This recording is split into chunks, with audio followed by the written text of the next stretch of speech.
One, while the Naturals may fight great, Team Canada are great fighters. And number two, when you think of great generals, you think of Stalin, you think of Hitler, you think of Mussolini, and when it comes to professional wrestling, you think of Timur! Hello, everybody. Welcome back to our little corner of the internet, and welcome back to episode 27 of the Taking Liberties Pro Wrestling Podcast. Welcome back, lovely ladies and gentlemen, and anything else out there. It's us, your boys, Taking Liberties Pro Wrestling Podcast, back here once again for your listening pleasure. Yes, sir. You know, this is how it is and how it would be. We're back. We're consistent. I mean, I feel like we don't have to keep saying that anymore because our track record... We've gone a month straight without missing a single episode. Yeah, our track record is proving that we're back. So, we're actually back. Back for back. Before we hop on anything, I want to go ahead and just a little peek behind the curtain, folks. You know, our boy Andrew here, he's been struggling a little bit. I've been struggling out here. And our boy finally secured a job. Yes, sir. After 4 months. And I couldn't of be... constant, and I mean constant. He was searching. Long 3 a.m. job searches, 5 a.m. Yeah. All night, Yeah. 4 months straight. I got myself a goddamn job that'll pay my bills and won't make me want to fucking jump off a ledge. Right. Yes, sir. And I couldn't be more happy for the boy. So, congratulations. Thank you. With that being said, you know you can go ahead and find us on Twitter at TL Pro Wrest Pod. We also have a YouTube channel, Taking Liberties Pro Wrestling Podcast, a Patreon gimmick, patreon.com/TL Pro Wrest Pod. Big thank you to both our $10 patrons, those Liberty Takers, Nick and Max. Yes, sir. Thank you very much for your support. Graciously appreciate you guys and everything that you've done for such a an esteemed podcast such as us. Yes, we're esteemed. Yeah, I got to put us over at least once. I don't think I've ever done it. So. I didn't expect to make it this far. So, and of course, I got to put us over. And of course, any support in general, not even just Patreon, is always appreciated. You don't have to donate $10 a month. Those two are just maniacs. Right. It could be $1, $5, $2, whatever. Right. And even just listening. Even just is appreciated. Even just an Apple review. That's incredibly correct. You know, you can find us on Apple Podcasts, on iTunes. Leave us a little review ski. We're looking for those 5-star ratings or those 1 stars. But if you do a 1 star, I will come find you and tickle your feet. Yep. I will suck your toes and I will punch you in the mouth. In that order. Yes. So find us on iTunes, Taking Liberties Pro Wrestling Podcast. Leave us a 5-star review. Something mean, something funny, something nice, goofy, unintelligible, impossible to read. Yes. It could be gibberish. I'll read it. I'll figure it out. You want to hear me say some horse shit? I will say it. So big thank you and shout out to the anonymous rater that we got. We now have 7. Count that. 7 5-star ratings. I'm going to assume it was someone in Germany. Shouts out to them. I feel like that's a fair assumption to make considering how hard we went last episode. True. Shouts out to our German listeners. Shouts out to our Netherlands listeners. Yes. Shout out to our Irish listeners. Yes. Shout out to our English listeners. We are taking liberties internationally. Yes, baby, we're worldwide. Yes, sir. You already mentioned Apple Podcasts. You can also find us on Google Podcasts, Spotify, fucking Anchor, Radio Public, Podbean, Stitcher, Blueberry. Just so many places. Everywhere. You can find us. Right. We're fucking bro. If you are on any podcast platform, you will find us because even the obscure ones are on. So yeah. And I mean, who's really using them? Right. I mean, according to analytics, a lot of people are. Yeah. But maybe that means we have a big following on Bullhorn. Yeah, the majority of our people are actually. But yeah, it could be those Bullhornites. Those Bullhorners. Bullhornies? Bullhornies. Yeah, our Bullhornies. That's awesome. Yes, sir. Shouts out to them. And you know what I'm not going to give a shouts out to is TNA because we got fucking debated. So last week, I believe we mentioned that the entire build to the Slammiversary pay-per-view was missing on Impact Plus. Yeah. Turns out there was a reason for that. You know, me and my team of researchers, like I said last week, we investigated, we found out, we learned what happened. Turns out, and this is for Trucity, this is the God honest truth. Apparently, the last episode of Impact that we reviewed was the last episode of TNA's television deal with Fox. Yeah. So they went the whole month, Yes. all of June, the entire build, all the way to Slammiversary with no TV deal, which meant no episodes of TNA Impact were being produced. Not even no TV deal. Just No like you deal said, anywhere. They were not anywhere. No episodes being produced at all. None. And what's even more fucked that they didn't do any episodes at all is that on this pay-per-view that they said that the new episodes are going to be uploaded to the website. Why didn't you do that before? Why didn't you do that before? Why didn't you think about that? I'm sure they would have already been in talks with Fox about re-signing. I'm sure they didn't go day of to try and get a new contract, right? So You think they didn't go day of fucking thumb up their ass trying to get a new TV deal because they didn't think about it? it's a very good chance that they may have. However, they should have at least thought about the possibility of them not having television anymore. And I guess they just didn't. Clearly not, So- because we had There was we an had entire month of build missing. no build. There was no build actually. So you know what that means? The last episode was the Go Home show. Yeah, May 27th, 2005 was the go home to Slammiversary near the end of June. Yeah. So, with that being I think said, this show, because the next episode is what? Next episode on Impact Plus is the June 24th. 24th. So that means that the show would have been like the 19th. Yep. Yeah. So, that being said, Impact dicked on us Yep. so hard Yes. that we had to review 2 pay-per-views only a week separated. We had, because anyone consistently listening to podcasts would know, 2 weeks ago, 2 episodes ago, we reviewed Hard Justice. Yes. That was episode 25. And here we are on episode 27, about to review Slammiversary 2005. God damn it, were we pissed off when we found out we had to watch this pay-per-view already. We were both upset. It was such horseshit because I struggle. We both struggle watching 3-hour shows. I mean, it's just hard. It's just hard. Like, it's hard to keep attention. for that long. Especially when we have to take notes. when we have to take notes. Like, It's not even not even just watching. We have to actively so we have view to it. actively view it. We have to take notes. We can't really slouch on it too much because we have to observe it. And the thing is, that's really hard to do when For it's 3 3 hours hours. Not only 3 hours straight. It's just 3 hours straight of difficult viewing. Yeah, that's what you could call it. Because fuck, man. Ah. Yeah, this show was a little hard to watch. Yeah. Especially having no build into it to give me any reason to care. No. Because here's the first thing that immediately made no sense to me, and we'll get to it in a second. Before we even go into that, for anyone listening, I mean, you might have gone into this. So, for anyone listening, if you recall, Raven Quit. He fucker quit. He was going to be fired and He then quit. quit after attacking Larry Zbyszko twice. Yeah. So, that's important. That's important to know. So keep in mind as we review this show, Raven, 4 weeks ago from this pay-per-view, quit. Yes. This fucker walked out.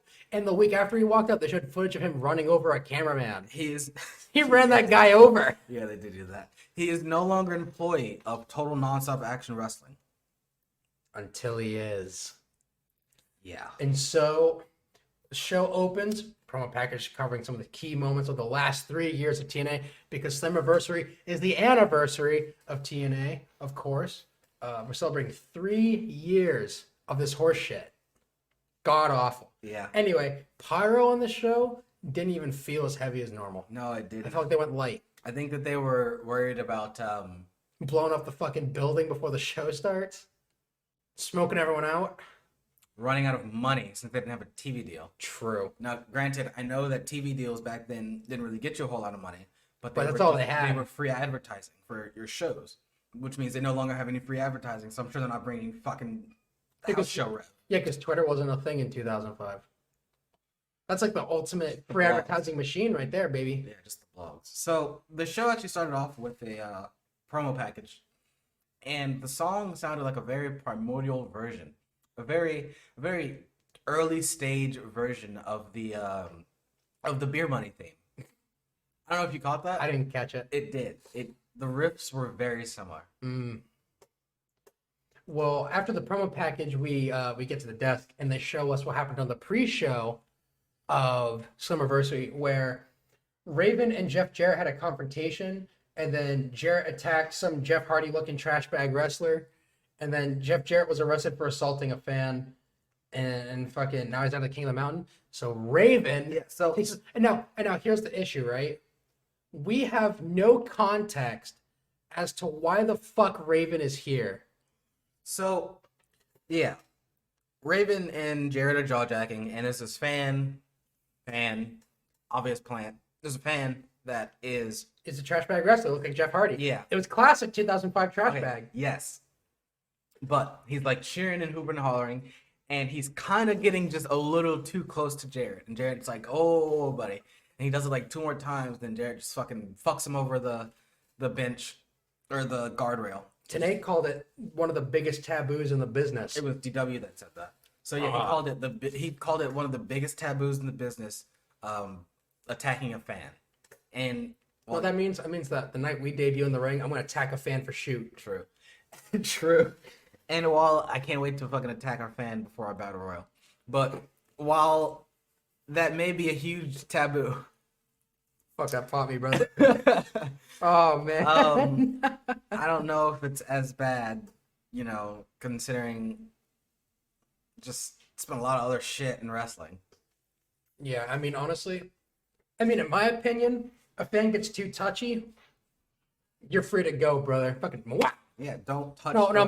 Maybe don't pull him over the fucking rail. No. But you could probably tag him one good time. I wouldn't even tag him. Just fucking push him away. Just give him a hard shove. If they don't want after that, then you can tag them. Okay, yeah, you know what? A hard shove, they come back for more, then you fucking crack their orbital. That is their warning. Get away from me. Yeah, I mean, honestly, why are you fucking with a pro wrestler, dude? Right. So anyway, getting into the show, we have our opening contest, which is 5 different match types until they decide what it is. Oh, hold on. Actually, did we mention that it was Larry Zbyszko, the man that got attacked twice by Raven, that put him in the match? No, we didn't. Yeah. Yes, Larry Zbyszko himself was the one who decided, you know what, Raven, man who assaulted me twice, you're in the match. Mm-hmm. You, tonight, Raven, are going to have an opportunity to win the richest prize in the NWA. Yeah. I wish there were a video version of this because, like, so, yo, why? Yeah, I don't know why they fucking. I didn't get it. Shit, I even had to ask some of the boys in Discord. Yeah. Speaking of Discord, hit us up on Twitter to get into the Taking Liberties Discord. True. Send us a DM. Anyway, ask them if you were running a federation and a guy quit, got fired, whatever, would you immediately put that guy in a title match? Of course they said no. You know why? Because you wouldn't. No. You would not do that. Doesn't make any fucking sense. You know what you would do? You would blacklist them from your company. You would not. You would stop mentioning him. You wouldn't fucking show. Continue. You would show a video package of him the next week running over the people that still work there. So I mean, I didn't. Who runs this company? Yeah, Dixie. Yeah, Dixie. You bitch. Dixie. So yeah, we go into this very confusing match. Dude, it was like 6 different match types until I decided what it was. Yeah, so it was everything. At first, they definitely said a tag match. Then they said an X Division shootout. And then it wasn't. Yeah, so this match... It was none of those things. It was nothing. Yeah, from the previous X Division shootouts we've seen, this was not that. So this match was just... It was Zach Gowen, Delirious, Jarrell Clark, Amazing Red, Elix Skipper, and our boy Shark Boy. Shouts out to Amazing Red. Shouts out to Amazing Red. And shouts out to Delirious. I wasn't actually expecting him on this show, so it was pretty cool. Yeah, you know, Amazing Red shaped like every dude's moveset in 2005 single-handedly, so... Pretty much. So, yeah. We go into this match that they announce as a 6-man until it's not. And so It's a free. You know what it is? This is a free for all tag match. So you got 2 men in the ring, the other 4 surrounding, and you can tag any person in at any point to get into the match. Now, if you're me, you're staying the fuck out of this match for at least the first 5 or 6 minutes. I mean, that makes the most sense to me. I'm like gonna hang off the back of the post and just fucking sit there and wait. But no, most people were tagging themselves in. Yeah. Like, why are you trying to blow yourself up early? I didn't get it. And so this match was one fall to a finish. Yep. So what? Okay, so anyway, the first thing I had to say about this match was I wanted Shark Boy to eat Zach Gowen's prosthetic leg. That's honestly, I wanted a spot where he just start munching on it. Yeah. Shark Boy, fresh off the beginning of a lawsuit with Miramax and Disney, it is just for the copyright of his name in the movie The Adventures of Shark Boy and Lava Girl in 3D. Spoiler alert. He wins that case. He wins and is set for life. Yes, sir. He beat the mouse. Yeah, He did it. I believe he copyrighted the name Shark Boy For entertainment purposes. in the 90s, like 1999 or something. So it was firmly his, and they tried to fuck on him. And he said he didn't let them. Simply did not let them. No, he simply did not let them. Good for him. And so we get into the match. Alex Skipper in the ring with Delirious, does a bunch of slams to him, tags in Amazing Red. There's a botched hip toss, but Amazing Red being Amazing Red manages to do all these fucking flippy shit until it doesn't look like a botch anymore. Yeah. Like, because he goes for the hip toss and he goes up, but he doesn't really go up. Kind of like he mistimed it a little bit. Yeah. And so he's up there, and then he manages to do some flippy shit and land kind of on his feet. Yeah. And, pulls him through on the other way side. Made it work a little bit. Shouts out to Red for being just based. Gerald Clark comes in, does some flippy shit. He gets fucking nailed with a spinning roundhouse. Yeah. So Gerald Clark comes in, that he and Red both do flippy shit. Yeah, they just do flippy shit. Big spinning roundhouse, drops Clark. Zach Gowen tags in, crowd pops. Zowen and Shark Boy both tag in. Yep. And they just start wrestling a bit until Primetime tags himself in. Yep. Skipper gets immediately washed out by Shark Boy. Yeah, cat's clothesline right over the ropes. Right over. Just right over. Gerald Clark with a top rope springboard moonsault. We're gonna see a lot of We're gonna see so many moonsaults on this card. So Holy shit! This is the point where everyone just starts doing doing shit. outside dives. Yep. Yeah. It's the dick measuring contest. You can have the coolest dive. Yeah. So we get the moonsault to Skipper and Shark Boy. Gowen tries to do one himself, but he gets stopped. And then Red does a corkscrew off the top on the fucking 3 dudes on the floor. Gowen keeps trying to do some risky shit. Delirious keeps cutting him off. Massive tower doom spot involving everyone but Zach Gowen. It was very contrived. Of course, well, isn't every tower doom spot super contrived Okay, at this this one point? was like the most contrived. What about the It was one? so What about weird. the one like fucking 2 weeks ago with all the fucking Michael Shane and all that shit? That shit was horrible. Okay, you're right. That was worse. But this one was really bad. Yeah. So then we have the Tower of Doom spot. Zach Gowen's the only one who's not in it. He hits a moonsault on Clark for 2. Bunch of pin attempts broken up here and there. Delirious comes in, gets momentum, but Shark Boy hits the Dead Sea Drop for the victory. My man Shark Boy is out here winning. Yes. Common Shark Boy W's. Yes, sir. Shelley. Yeah. And then we see Abyss backstage being a fucking weirdo. Abyss being Being real weird as fucking shit. weird. Pervert, pervert man, and he's like, ooh yeah, whoa yeah. Flexing the mirror, flexing with his the chains. mirror, And he and punches he just it. fucking punches the mirror. Yeah, I was like, all right. Cool. Yeah, he's flexing with his chains backstage, and all of a sudden he looks at the camera, and he wraps his hand up all Abyss like wraps his hand up in the chain, and he punches the fucking mirror. All right. Perfectly good mirror. Perfectly good mirror. Just shattered this thing it for no reason. No goddamn reason. Lots of bad luck coming his way. And then we see Shane Douglas. He's backstage with Shocker, who is wearing crazy outfit. He's got the beanie, the glasses, and the overalls. Yeah. So Shocker says in So many words. So many words. He wants to prove to the world that he is the best luchador to ever come out of Mexico. And then Mouse from the Matrix comes in. Yeah. So, Guy who likes the red dress lady. Yeah, he comes in. Yeah. So Turns out Alex Shelley comes in. Yeah. And he says, Shocker, I've seen what you can do. And he pretty much says, I'm better, fuck you.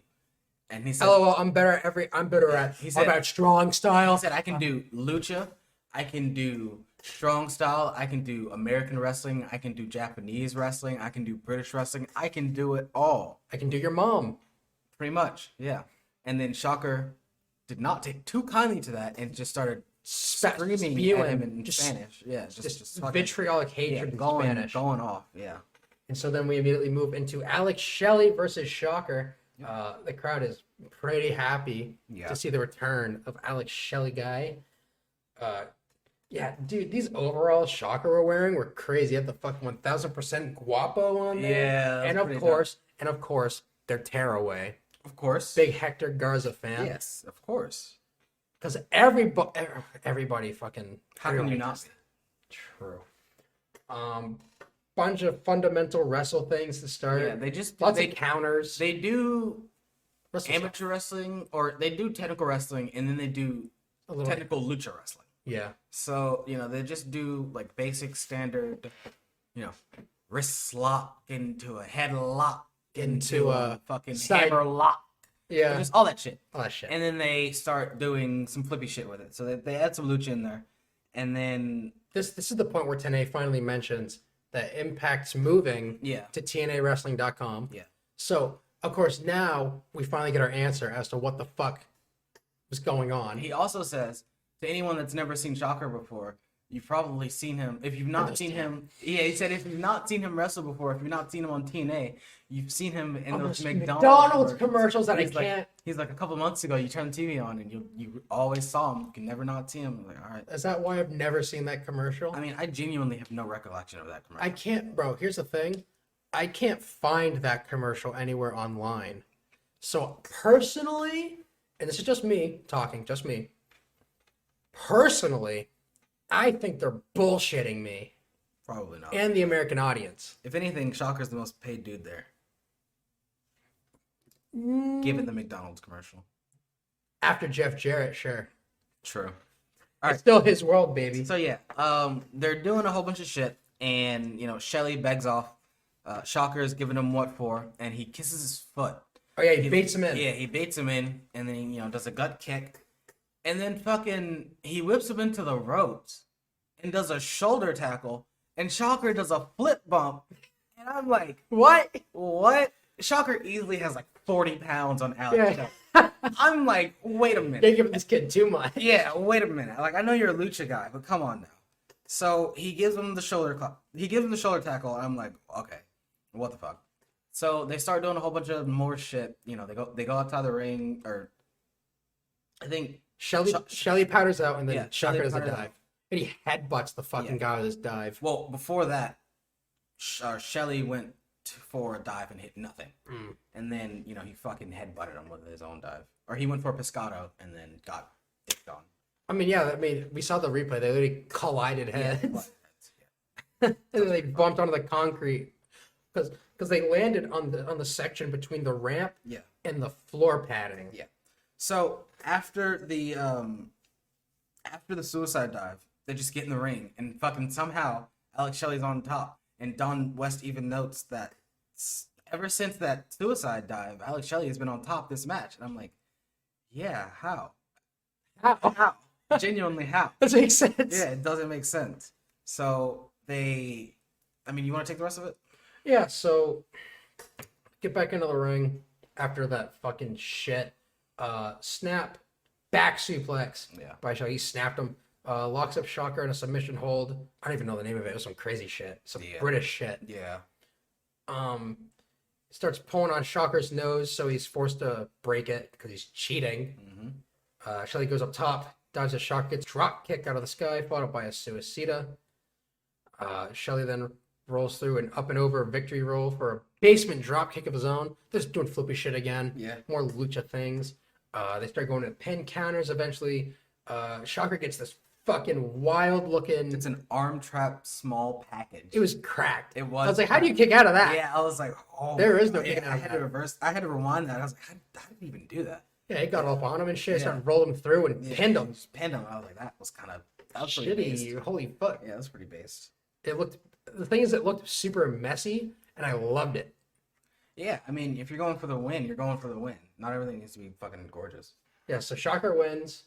LOL, fuck you, Alex. Yep. Enjoy your return. And then Mike Tenay introduces us to the top 5 moments Oh yeah. in TNA history. That kept happening. I didn't. As vote, I took care of that.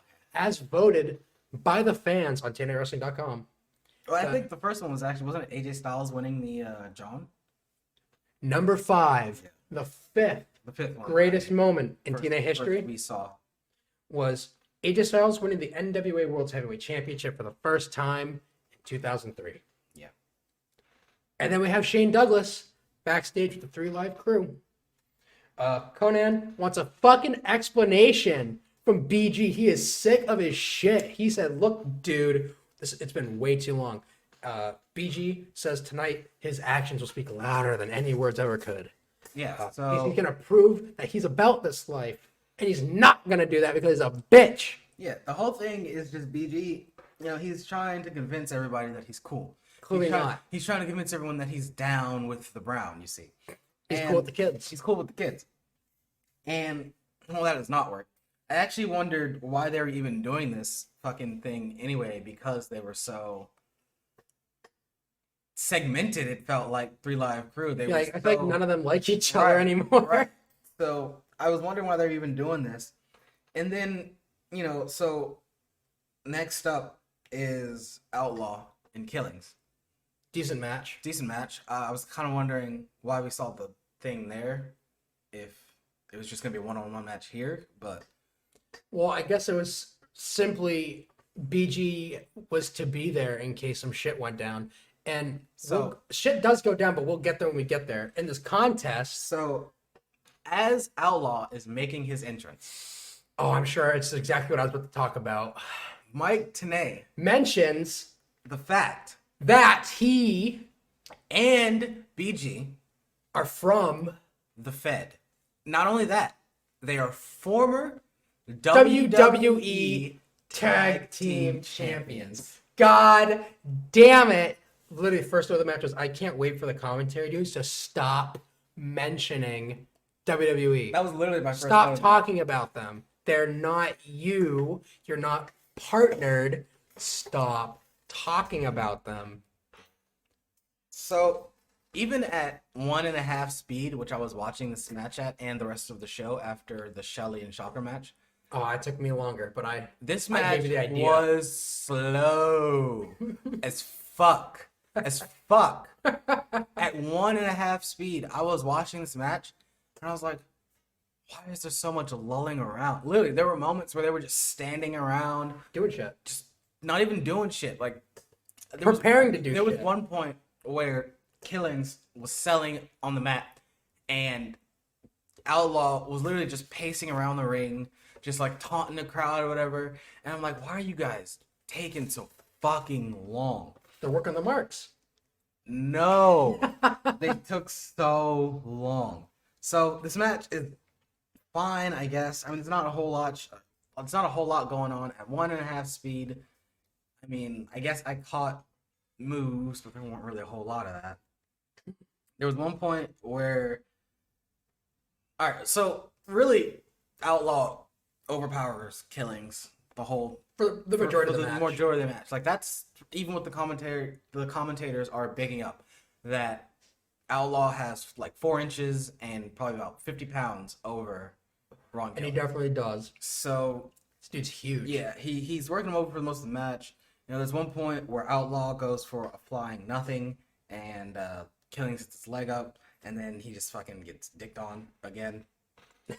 Right. So they really don't do a whole lot. Yeah, because well, there's one other spot I want to talk about, because remember that group of dudes that were at the last pay-per-view making a big fucking ruckus on the hard cam side? Yeah. Or were they back? That chair spot was them. Mm. So there's a spot in the match where Killings and Outlaw go outside the ring, and at this point I think these guys are like a college frat or something. They go to these shows probably. So, and they have their spot in the corner where they always sit. Real big green t-shirt guys. Yep. And they're outside the ring, and the guys put up a chair like right where the barricade is. They're holding a chair up for one of these dudes to use on the other. Just use it, brother. Just use it. Yeah. Which, sus. Where'd they get that? Do they give the fans those chairs? Are those the chairs they sit on? Gimmick chairs? Sit on gimmick chairs? Work chairs for the audience? Could just be a shoot chair that they Worked. Could be. But, like, why did they give them metal chairs? Dicks. Why not? Give them plastic chairs. Plus, metal chairs are uncomfortable. Some more plastic chairs. Yeah, but less. Yes. Yeah, so anyway, I got the frat boys who are causing a fucking ruckus at Hard Justice. Yeah. You know, getting themselves over again. Yeah. I might keep track of this. I might have to keep track of these. I might call them Phi Delta Slam. Oh, brother. So they do a bunch of shit. Outlaw comes off Brett's rope, gets double boots for a double down. Both dudes are down and shit. A messy spot. Immediately after his killing goes for a float over, but Outlaw stays back and takes a crappy looking lie detector. Yeah. Like he got like half a rotation in on, because you know when he does it, he spins like 4 times. Yeah. He got like half of one. Yeah. It was real bad. So, I mean, the finish is nothing special, but the finish comes when... Alright, so Outlaw, I don't know if you caught this, but I caught this. Outlaw, they're both facing the hard cam. And they're very clearly... Outlaw is like, hey, are you ready to take this? Are you ready? Are you ready? And I'm not even joking. He's got him in the clutch. He's like, are you ready? Are you ready? Are you ready? And he's like, all right, 1, 2, 3. And he, you know, he goes up. He gets him up. Killings reverses it, and he gets him gets him with an O'Connor roll, and gets the 1, 2, 3. And I couldn't. All I could just look at them was them talking. I was like, brother. Well, I mean, this is the second time we've caught Outlaw doing this.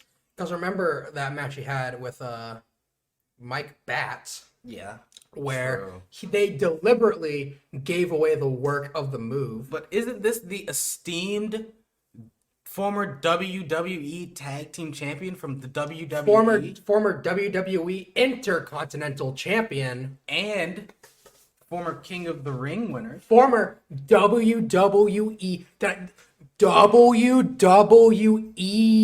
Yes. King of the... Yes. Did I get that point across? He's from the WWE. So with that being said, man should know how to work the hard cam, right?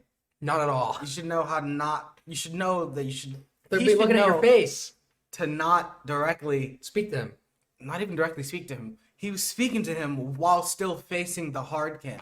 So he was like talking into his ear. Talking to the he camera. Wasn't like he didn't cuff his ear or anything. He didn't talk to the back of his head or nothing. He was just talking to him. He was talking to the people while fucking calling the spot. Who wants to see a Cobra Clutch Slam? Yeah. People. Right. Yeah. That's how he gets him up. O'Connor roll. Killings wins. After the match, immediately gets his heat back. Yeah. See, he is from the Fed. He immediately gets his heat back after the match. True. Beats up Truth. Outlaw gets a chair. BG comes out and takes it from him. Outlaw then says, hit me, bro. He turns his back, raises his arms, says, hit me, bro. Fucking BG's just standing like a fucking dumbass with a chair. Like, just hit him, dude. Yeah. Just beat up your friend. What, do you not like Killings? Huh? Are you a traitor? What about what he said in that promo? His actions will speak louder than any words could. He did say that. He didn't do shit. No, so then Conan comes in, fucking just immediately fucking blindsides Outlaw. He rolls out, runs away. Yeah. And of course, BG continues to look like an asshole. Like, how can anyone be on this guy's side now? Yeah, he's not making a really good case for himself. I mean, I don't really understand what his case is supposed to be. I mean, well, I do, but I don't. I mean, I guess he's trying to prove that he's not with the Outlaw, but he's not proving it. He's not at all proving it. Like, not even, he hasn't even tried. Genuinely, he's not tried. He could have simply hit the Outlaw with that chair. Or, even better yet, when this segment ended, Outlaw went up the heel ramp, and Conan and Killings went up the face ramp, but BG left through the crowd. Yeah. He walked out through one of the fucking spots on the wall to go out back or whatever. So, like, clearly this dude is, like, on neither side. Clearly. So he's not proving anything to anyone except that he's being a dick. Yeah, that's really it. And so then we get to the fourth greatest moment in TNA history, as voted by the fans on TNAWrestling.com. Number 4 is Raven's debut in TNA from January 2003. Yeah. Fired that guy, didn't you? They did. He quit. He did. Now he's back. He is. You know who else is back? Shane Douglas. He's with Team Canada. Bobby Roode cuts a promo about all the losers that chant Lance Hoyt's name every night. He says prepared to be Canadianized. Whatever the fuck that means. What that means. Petey Williams says the only thing natural about his opponents tonight is the losing streak that begins for them tonight. Then Scott D'Amore gets the fucking stick. And dude, you're probably going to hear this. Yeah, y'all are at the start of this y'all episode. Are definitely gonna hear this. So y'all know what he says, but he says Scott D'Amore is concerned for the well-being of the men who have to face the individual parts of Team Canada. He then sets to compare himself to war generals. Great! He called them great war generals. Great war generals. You think of Joe Stalin. You think of Adolf Hitler. You think of Benito Mussolini. But in the pro wrestling world, you think of Scott D'Amore. So Yeah. pause. Pause. Okay. Scott D'Amore, big Hitler guy. That's what it sounded like to me. Scott D'Amore is a Team Canada are Nazis. That's pretty much what I heard. Looking at Alistair Ralphs. Yeah. Yeah. Sure. Yeah. I get it. You know. Yeah. Big A1. Yeah. And so then we move on to Team Canada versus the Naturals for the NWA Tag Team Championships. I should also mention that Scott D'Amore said that he wasn't concerned at all about who this new mentor for the Naturals would be. The man who's replacing the recently departed Chris Candido, just immediately just taking his place. Yes. Eric Young and Petey Williams are representing Team Canada in this match. Eric Young and Chase Stevens start out. They trade chops and slaps and punches and shit. They're hitting each other. EY bumps like a board after the exchange. So they're going back and forth. And eventually they just stop. Yeah. And Stevens is, he's staggering on his feet a little bit. He's staggering. And EY just fucking bumps. Yeah. He just falls back. The opposite of the Ric Flair bump. Yes. Which he does anyway. The EY bump. Yes. Yes. I patted taking a bump. Innovator of wrestling, Eric Young. Yes, indeed. It's seen his elbow, right? Yes. CM Punk stole that. Innovator of bumps. Yeah, CM Punk stole the Eric Young elbow. True. Or you tried to, anyway. Stevens tags in Douglas. EY rushes out of the corner for Petey Williams. Douglas gets this weird sharpshooter thing. It wasn't really a sharpshooter, but it wasn't. I don't know. It was something. It looked like a... Maybe that's where Jeff Hardy got the inspiration for the spine line. Maybe. I don't know if he's already done it yet or not, but that move fucks because it sucks. So he gets all that. Eric Young breaks it up. Bunch of shit happens. The Naturals clear out Williams. Floater by Stevens off the ropes, and EY leapfrogs, but lands awkwardly. Air quotes. Yeah. He stole this from Shawn Michaels. He pretends to be hurt. From his match with Batista in 08. Oh, yeah. He stole that from him. Yes. Stole that. Yeah. So he feigns an injury.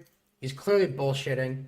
The ref is distracted, so A1, of course he's distracted. Of course. A1 and D'Amore get a whole bunch of fucking cheap shots on Chase Stevens and beat the shit out of this guy on the outside of the ring. Yeah, I mean, there's... And this happens repeatedly in this match. Yeah, there's this classic... TNA shitty... Bro, Rudy Charles. How do you get hired by the Fed? That's crazy. I don't know. So, let's just skip to the finish, brother. Right. So a bunch of shit happens. Williams is in the ring, signals for the Canadian Destroyer, but Andy Douglas escapes. And then all of a sudden, Jimmy Hart throws his megaphone into the ring, and Stevens catches it and blasts Petey Williams in the back of the fucking head with it. Baby faces. Real babyface like blasting the heels in the back of the head with a megaphone. Yeah. So they win. Don't you know this is just comeuppance for all the cheating that Team Canada had been doing throughout the match? I think the point is that the faces are not supposed to cheat to match the cheating. However, they win the match because Rudy Charles is busy dealing with A1 again, as this is happening. Covering Williams for the win. The Naturals retain the NWA Tag Team Championships with the help of their new consultant, manager, person, agent, friend, Old guy, Jimmy Hart. Yeah. And so then we get the third greatest moment in TNA history. From Lockdown earlier this year, Lockdown, the entire pay-per-view, was the third greatest moment in TNA history. Yep. Because it was the first ever all steel cage match pay-per-view. That shit sucked. Yes, it did. It was terrible. You can also go back and listen to our review of that pay-per-view. It was only like 5 episodes ago.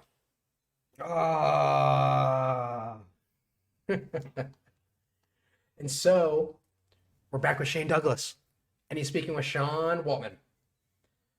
He asks him how he politicked his way into tonight's main event. This is when Sean says, well, you see, I've always been a great backstage politician. Some people know I roll with the clique. Those were too sweet. Says Shoot work, or could he shoot? He's shooting Wrestling work is and he's fake. farming This shit all it. fucking sucks. Yeah, he's shooting. He says that tonight he's going home as the NWA World Heavyweight Champion. Yada yada. So whatever. And then we get to the debut appearance against Sanjay Dutt of Joey Samoa. Yeah, he got the. Didn't he get the jobber entrance? No, he came. No. Sanjay got the jobber entrance. Are you sure? Sanjay Dutt got jobberized. Yeah. He was already in the way. So Sanjay's already in the ring. They announced Samoa Joe. Tenay says Samoa Joe is fresh off a 2.5 year long run as the Ring of Honor champion. Yeah. Cool. Whatever. Yeah. So the match gets started. I hope they realize that none of that matters here. This company where no one's ever heard of Ring of Honor. Yeah. Shit is finally starting because Samoa Joe is here. I imagine that our viewing of TNA Impact will get at least that much better I can only hope. from here on I can only hope. until we get to November. Yeah. Then it gets cracked. Yeah.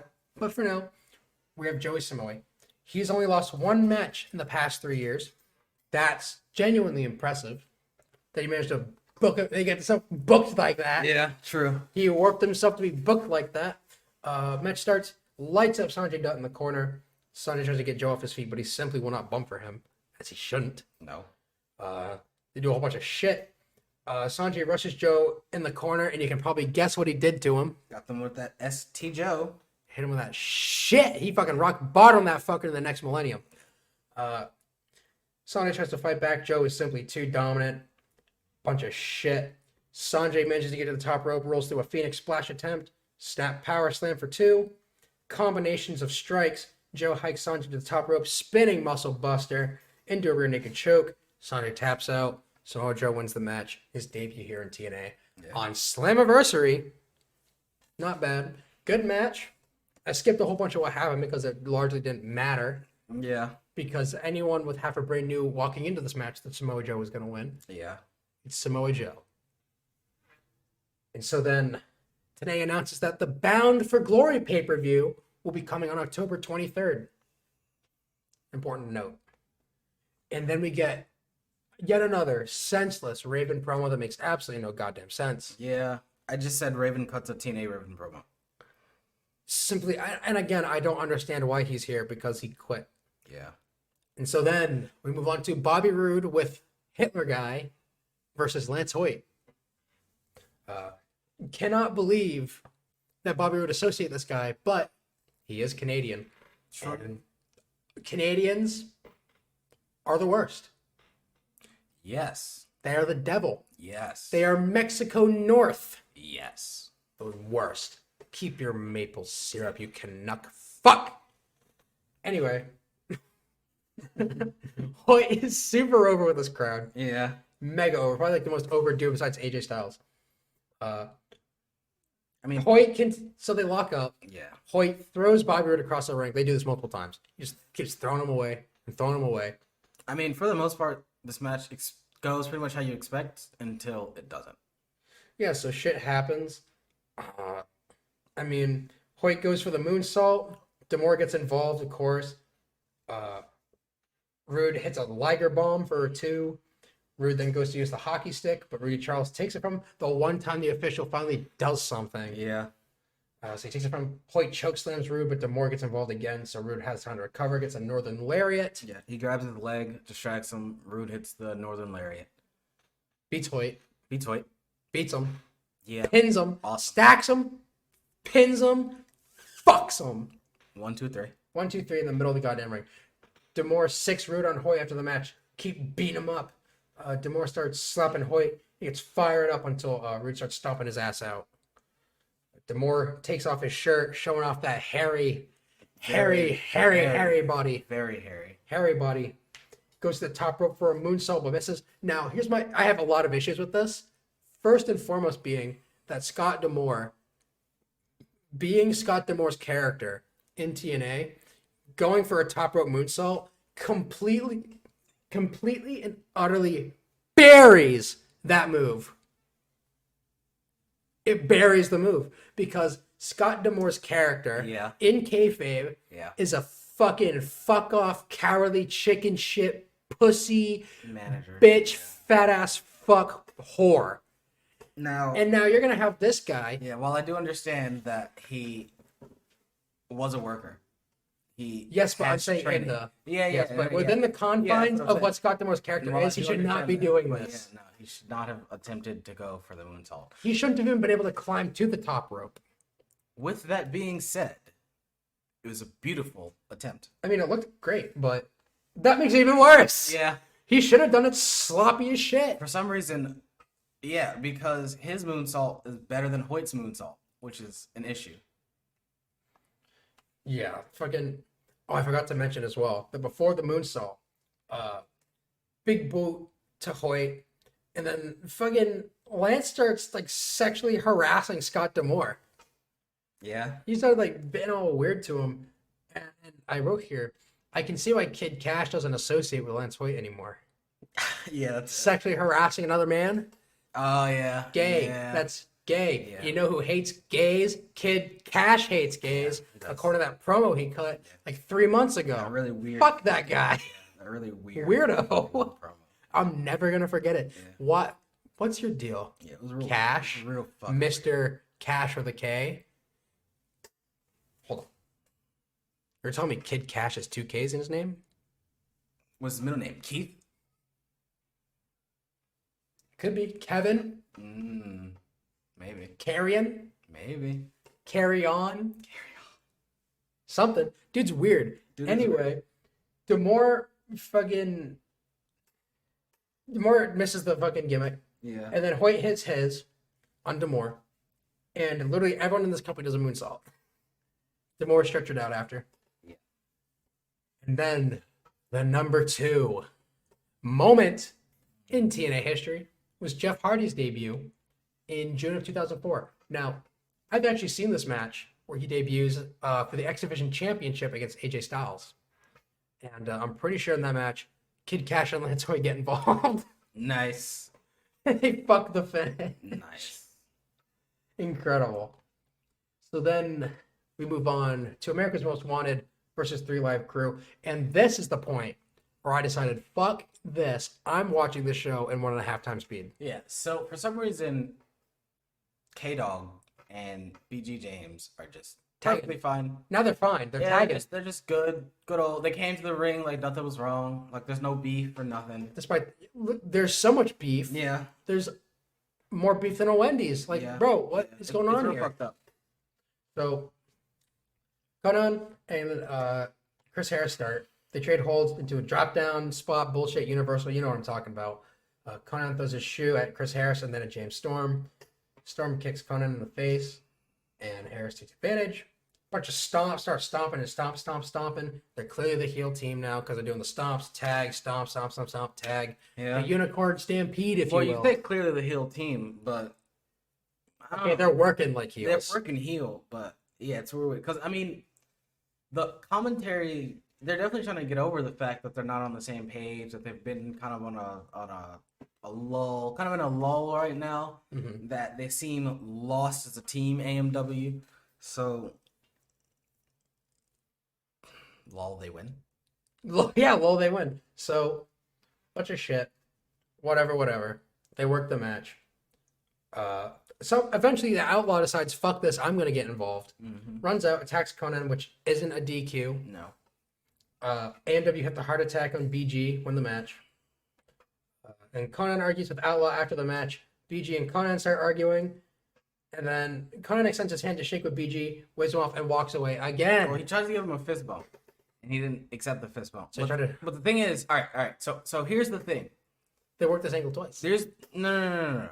The thing is, Outlaw came out, took K-Dog off the ropes, threw him into the barricade, and proceeded to kick his ass, and then stood at the top of the ramp. He didn't leave. He didn't leave, right? James gets hit with a heart attack, loses. Conan finally gets his bearings, goes into the ring, and even points to Outlaw.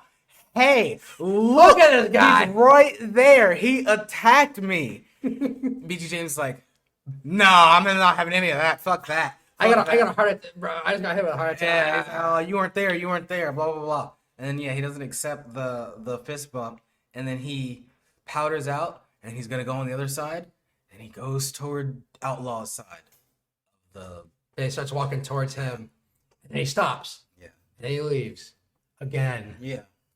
What the fuck are we doing? Not only did they run this angle twice, they did it worse the second time. They really are from the Fed. Yeah, I guess so. You know what? Yeah. You're right. You know what? If you want to do shitty segments with the Fed guys, be my guest. Yeah, true. And so we get to the number one. Ichiban, the greatest moment ever in the history of TNA in 3 years. And why would it be anything else but this? Because I won't stop fucking telling you about it. Always been this. It's Elix Skipper's cage walk. Every pay-per-view that we've seen. They show the clip of it, and he redoes the spot. Yeah. At every pay-per-view, they show Elix Skipper's cage walk from Turning Point 2004. The one that you probably still see even today. And don't get me wrong, it's cool. But bro, We've seen it's it not a lot. It's not cool when you do it all the time. Yeah, we've seen it a lot, and he does it in almost every match.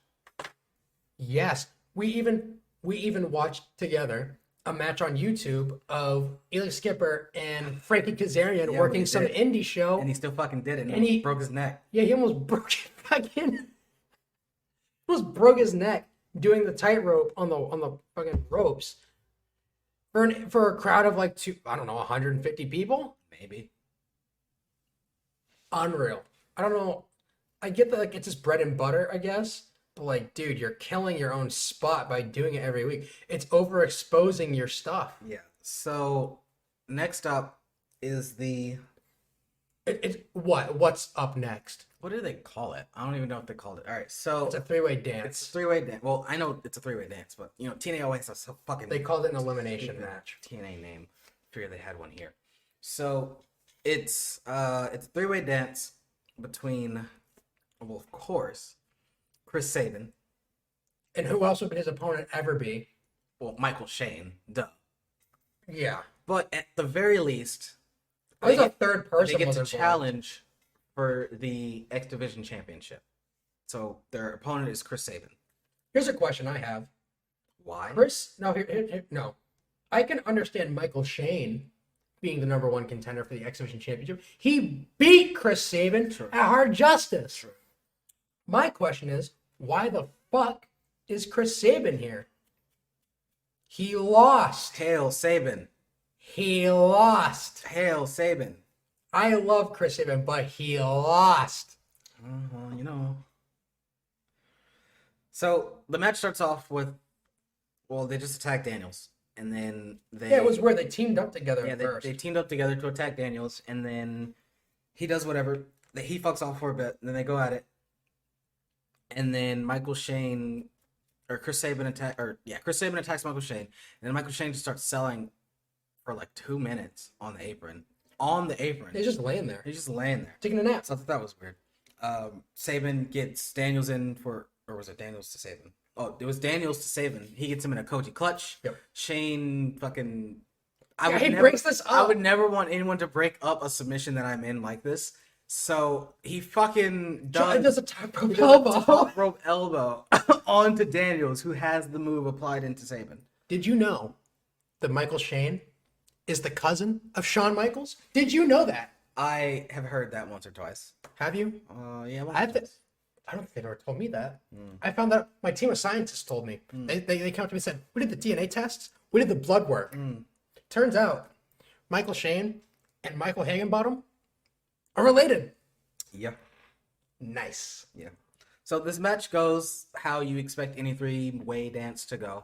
Well, not any, but I guess any formatted past 2002, I guess. So it's singles match until it's not. Yeah, it's a brawls singles out. match until there's triple threat spots. Triple threat spots. They brawl out and they'll do triple threat spots. They'll go back in and then one man will magically disappear. So it'll become a singles match again. There's at one point where Sabin goes for a Pescado, gets caught into a gut buster by Daniels. So that was pretty cool. Yeah, and then they do a little bit more work.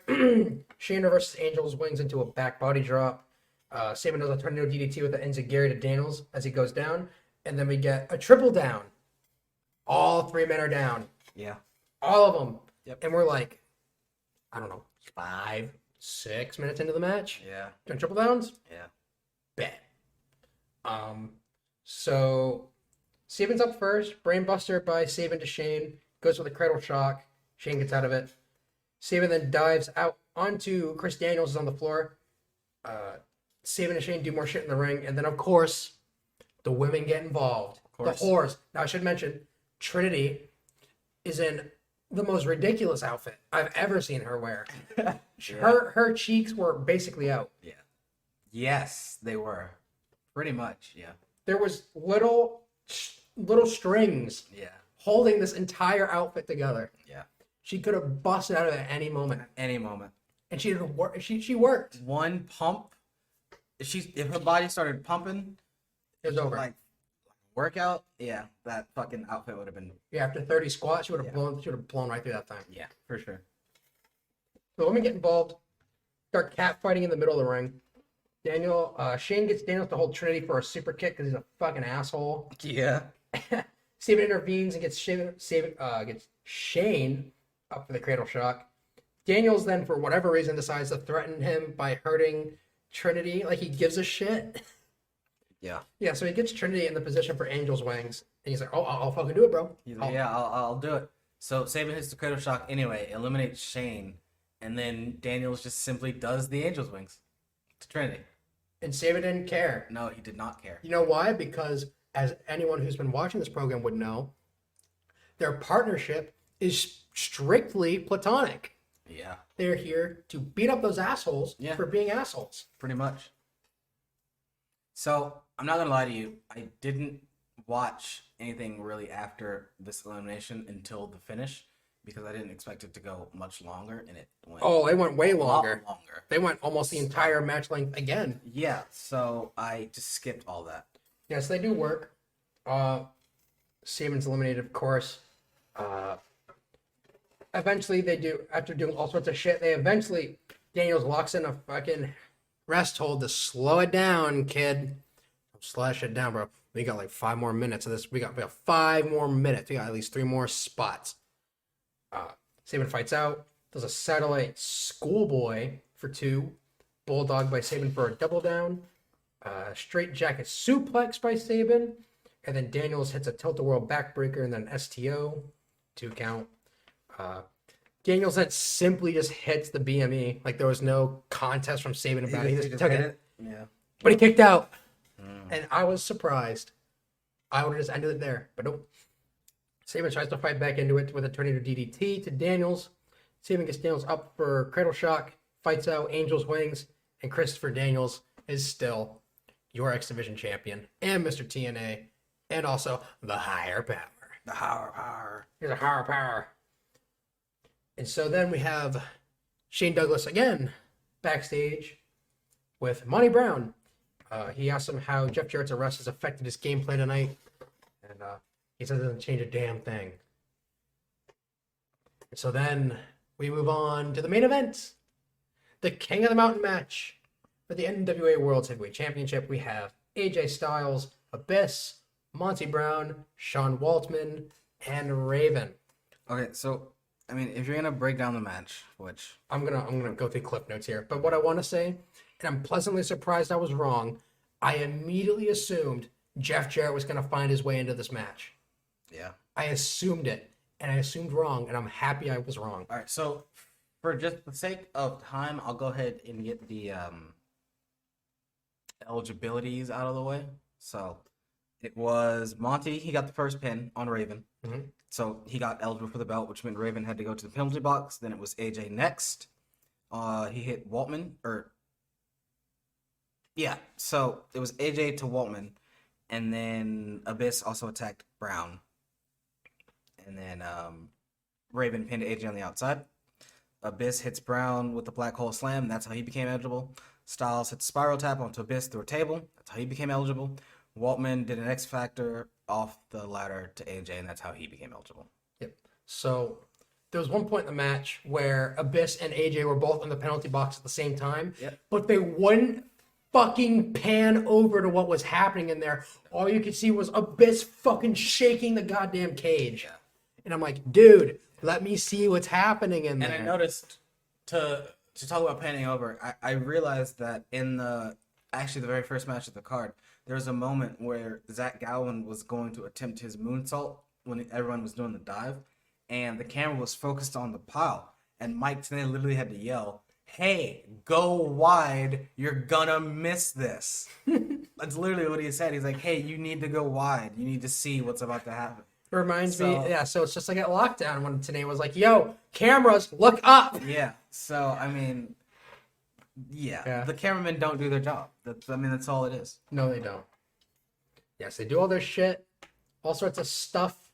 Raven eventually breaks out the staple gun, fires one off into Waltman, although he did to his bandana, so I'm sure it didn't even penetrate his skin. Probably not. They get the ladder up. AJ's back in the match from the penalty box. They both climb the ladder. Abyss tips it over and sends both to the floor. AJ goes through a table. Waltman was simply not so lucky. No. So all that happens. Brown pounces Abyss off the ladder into a table that was set up in the corner. And then Raven hits the Raven effect on Monty Brown. Grabs the championship, climbs up the ladder, and hangs that fucker up. So you're telling me Raven... Now, hold on. Raven wins the match, is now the NWA World Heavyweight Champion. Now, not only... The man who both quit and was fired. The man who was fired, then quit. Yeah. Ran over a camera guy. Yes. Came back under whatever circumstances, because we don't know. He also attacked TNA official. Twice. Came back to win the fucking strap. Yes. The main one, the top one. He won one of the top titles in the entire business. He is the NWA TNA World Heavyweight Champion. He won probably, what is it, 2005? So he's probably got like the third or fourth most, air quotes, prestigious championship in the entire wrestling business. Yeah. Cool. Yeah. Horse shit. Yes. Yes, it is. The crowd doesn't even really care. No, I didn't care. They went mild. Yeah, they did. So when Brown pounced Abyss off the ladder, Abyss just like no-sold it. I mean, I guess he sold it long enough for Brown to take damage, and then he just like immediately got up. So I was like, wow, all right. I was kind of expecting, if Raven was going to win, I was expecting him to just win. I mean, I didn't want him to, nor was I expecting him to win. No, especially only the first paper. This is the first title defense for AJ Styles, and he lost. No Sasha Banks syndrome here. Yeah, for sure. Ugh. I was very confused because, like, why would you even bother? Why bother? Why not just? Why bother putting the title on AJ? Just have him lose it and take Jeff Jarrett out of why? I don't know. So anyway, at the end of the show, they announced the date for No Surrender on July 17th. Yeah. And they go off the air. I can't wait. Yeah. At least this time, we're gonna have some 45 to an hour long episode. Yeah. So like, thankfully, we're gonna get a buffer before we gotta go through another 3-hour TNA pay-per-view. That's true. The show itself was like a 5 out of 10. I don't know. Mostly for Samoa Joe and Shark Boy I don't know. and Amazing I don't even Red. know if I can give it that, bro. This pay-per-view was rough. Even at 1.5 speed, this pay-per-view was rough. Genuinely. And so, Again, at least we will have the time to have some episodes, buffer us, give us a break, some time to breathe, something we were not afforded this time, which certainly made it a little bit worse. And it's how it had to be. And we did it for the people. We did do it for the people. We did it for them. We did it for you, the listener. The person listening to my voice right now, you, listener. Timmy, you did it for you. Well, we don't have any listeners under 18, so his name's Tom. Tom. Yeah. Thomas. Yeah. Tommy. Big Tommy guys. Anyway, that was Slammiversary, June 19th, 2005. It's a mess show at best. It was a slog to get through, but we get it done, and we're ready to move on with some Samoa Joe on our damn TVs. And speaking of TV, what's not on TV is what we watched for our Blast from the Past, Brother segment, where we watched another Stone Cold podcast, another Broken Skull Sessions, but this time we at least went back to the first one. Yeah. Well, the first one of the revamp. Yes, the first one of the revamp of the original that Dean Ambrose killed. Yes. That one. Of course, the first guest Steve Austin ever had on this revamp was The Undertaker.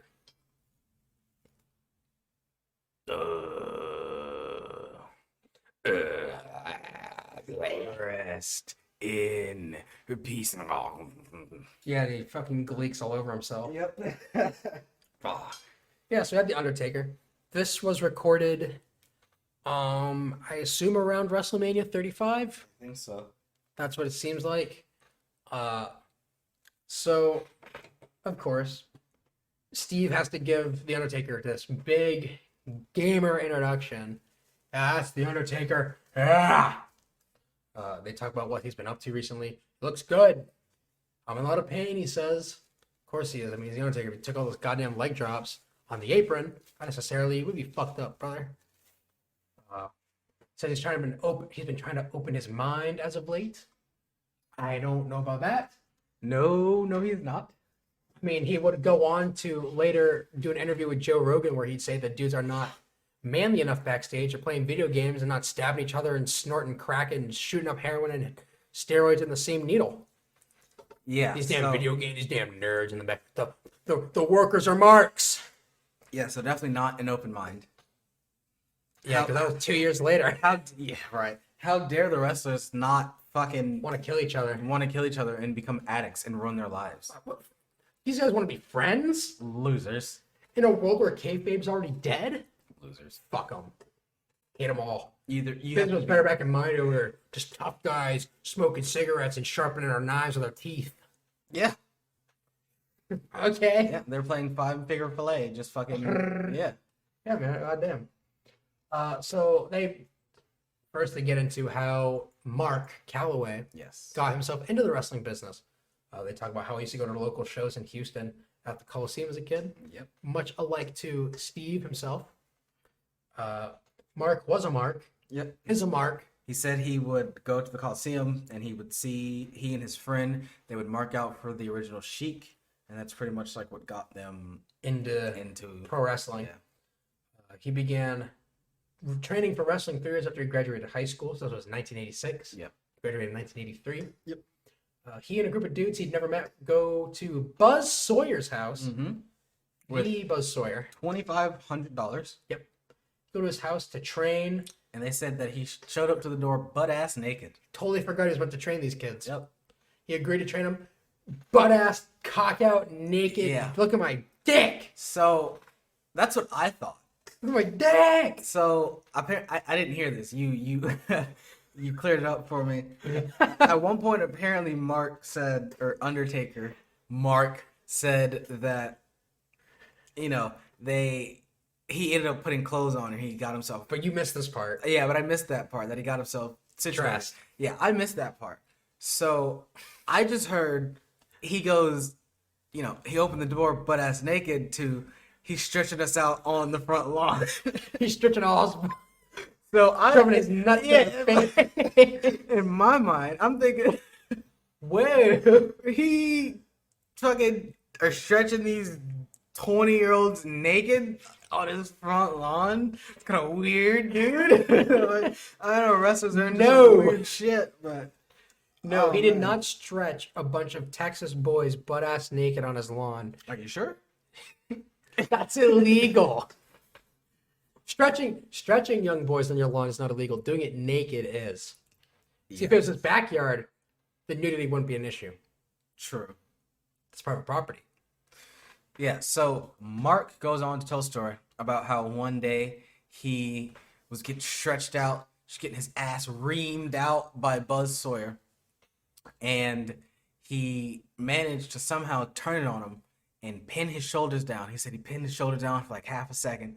And out of sheer surprise, he let him up. He's like, oh, I can't believe I did this. And then he immediately got his ass stretched out. Immediately. Yeah, fuck For on. getting a point on Buzz Sawyer. Yeah, so in the end, after a couple of weeks of training, it whittles down to 4 dudes. It's Mark and 3 other dudes are the only ones left in this training camp. And the only ones that'll put up with Buzz Sawyer's horse shit. Yeah. And speaking of Buzz Sawyer's horse shit, Yeah. they arrive to the house for training, and there's no signs of life. Nope. He's gone. He's gone. He's back. gone somewhere else. He's gone back to work the territory. He was called back, brother. And he left behind his dogs. Yes, that Mark stole. He broke into Buzz Sawyer's house, B&E, Beanie, kidnapped his dog, his Rottweilers, his Rottweilers. kidnapped him, took him home, stole this dude's dogs. What? a Beanie, dick. theft, kidnapping, False imprisonment. trespassing. Wow. You're going away for Wow. at least 25 years, kid. Wow. And he admitted to the crime. You know what that means? You know, I think I need to call up the Houston Police Department. The only reason he can admit it is because we're well beyond the statute of limitation. I think I'm still gonna need to call up the Houston Police and be like, "Yep." However, that doesn't make him any less of an asshole for doing it. He thought it was funny. Yeah, he thought it was He hilarious. kidnapped this guy's dog. He kidnapped kidnapped Buzz his dog. Sawyer's dog. He's like, yeah, I gave him a good home, even though I didn't have a home. He's like, yeah, I gave him a good home. I kept him I didn't well have. fed. Yeah, I kept him fed, but I barely had a home. All right, that's what he said. I'm like, he's like, What? What? So yeah, and I guess that was where his love of dogs came from. And Being then an they, asshole. and so you know, at this point, of course, Buzz Sawyer's gone, so you have to think.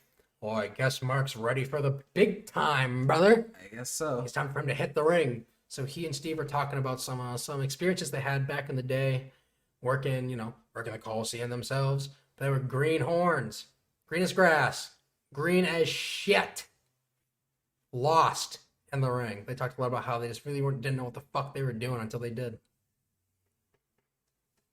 And so they eventually get to talking about how Austin was new to the Kentucky territory where Taker was working. Yeah. And they were trying to square up some rides around because, he's not from the area. He's not from the territory. He needs to ride up with someone. And they say, oh, well, Soul Taker. Soul Taker's Not yet. brother, man. Not yet. No. We got Mark here. He's from Texas. I'm sure you guys will be good. And it turns out he's going heel. Mark's going heel. He can't travel with Austin. No, he sir. can't. So he gets fucked. Fuck off. So Steve threatens to stretch out Mark in the ring. Yes, he does. He's like, oh, watch yourself out there. That's what he said to him. He did. So watch yourself. This is when they start talking about Steve enter the ring and immediately slamming the Soul Taker in a tag match. Yeah. Which is something we talked about on a previous podcast. Yes. With the Godfather Broken Skull sessions. That's who Soul Taker is. Yes. Yeah. Talks about Steve coming in to the match. Immediately body body just slam. hikes him up shoot Yeah. style. Shoot body slam, yeah. Yeah. Because Dutch Mantel called for it. Do what I tell you, kid. Yeah. I mean, honestly, at that point, who is Steve Austin to tell Dutch Mantel anything other than yes, sir? I mean, that is Sir, true. yes, sir. I will do what you tell me because you are my senpai. Yeah, that's true. Dutch is senpai. And then they get to pretty much the end of Mark's run in the Kentucky territory when Ole Anderson tells him, "You're a great athlete, kid, but ain't no one ever gonna pay their goddamn money to watch you work.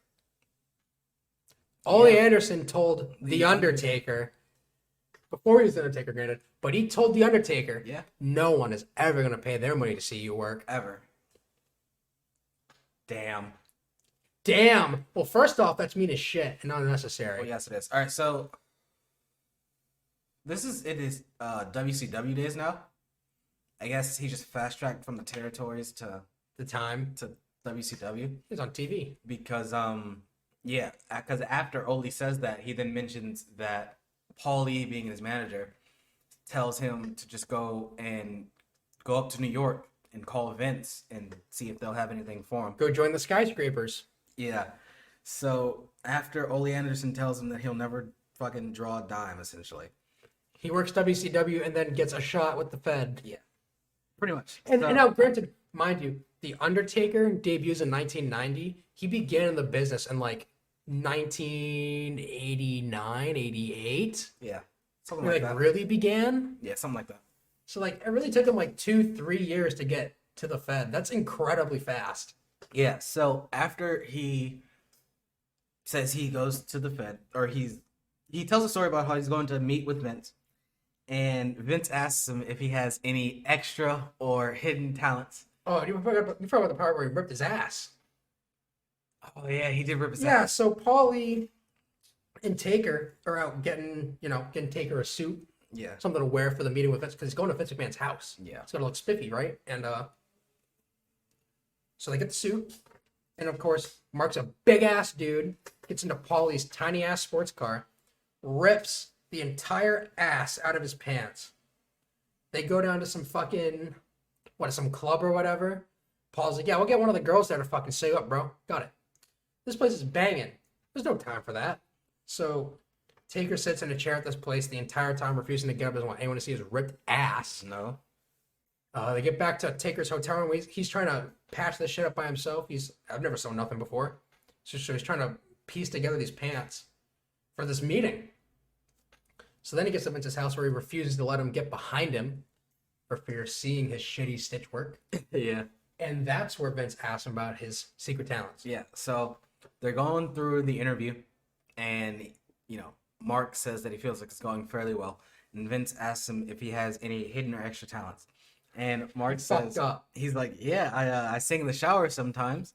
And he said he immediately regretted saying that because he figured with it being the early 90s and how many outlandish gimmicks they had, he's like, oh man, I'm gonna be fucking shower man or something. I was like, gonna be shower boy. Yeah, he's gonna be shower boy singing in the shower. Yeah, all because he was simply trying to make a joke. Yeah. He was trying to be funny. Yeah. And he's lucky he didn't become shower boy. He is lucky. He could have been Isaac Yankem DDS. True. So after the interview is over, when it finishes, they say, "I don't have anything for you, Mark." So they sent him home. Be around. Yeah, be around. Essentially, he had already quit WCW. So he's like, "Oh shit!" All right, so he was like, "Oh shit!" And then the gobbledygooker they start showing vignettes, and they start showing the egg. Yeah, because the egg appears on set for TV. The egg appears on set, and Mark is essentially just on call. So, of course, he begins. The mind starts working. The gears are turning. Right. And he says, "Oh, brother, this shit's for me." And he's thinking, "Oh, I'm the gobbledygooker." He's thinking, "Oh man, they're gonna have me in this egg. He's like, yeah, I'm sitting at home. I'm growing a long ponytail out. He's like, oh, they're gonna have me shave my head, shave my eyebrows, have me coming out like Mr. Clean. I'm gonna be Eggman."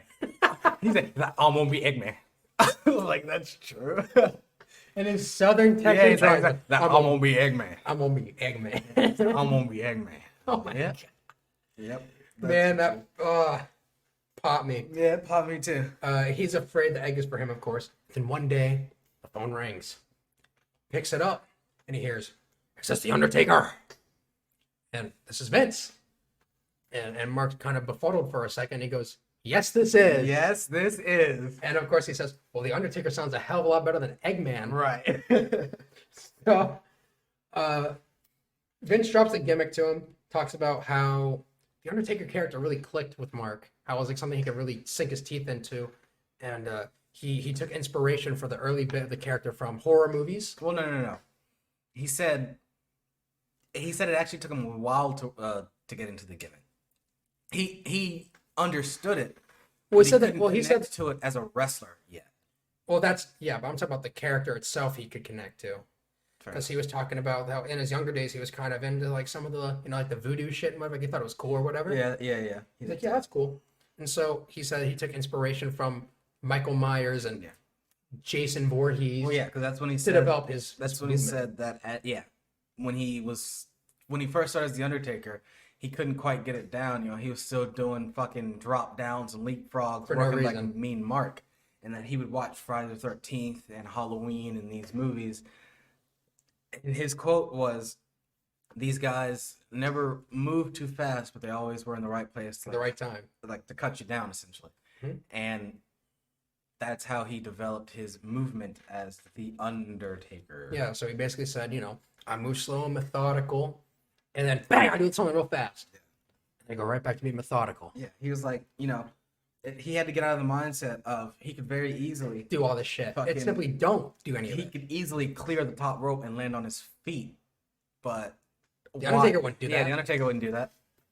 No, me and Mark would do that, but not the Undertaker. So he had to wrestle the gimmick. And then he began to just live his gimmick. Yeah, he talked about how he would live his gimmick if he was out of shows or He was the Undertaker everywhere. If he was in street clothes, I mean, it was all black. The Undertaker, yeah, it was all black. He was still the Undertaker, just Outside not of the Undertaker. He wasn't fucking. He wasn't the Undertaker. He was just Undertaker. Right. He was just Undertaker. Yeah. His name. It's his name is Undertaker. He was the one from fucking. Here Comes the Pain. Just Undertaker. Yeah. Biker dude. Yeah. Outside of work, he was biker dude. Yeah. You know who you can blame for that?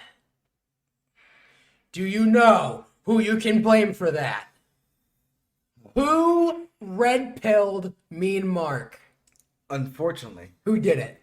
for some unforsaken reason, Who did it? it was Charles Wright, also known as the Godfather. The Godfather red-pilled The Undertaker. Yeah. That's the reality we live in. Yeah.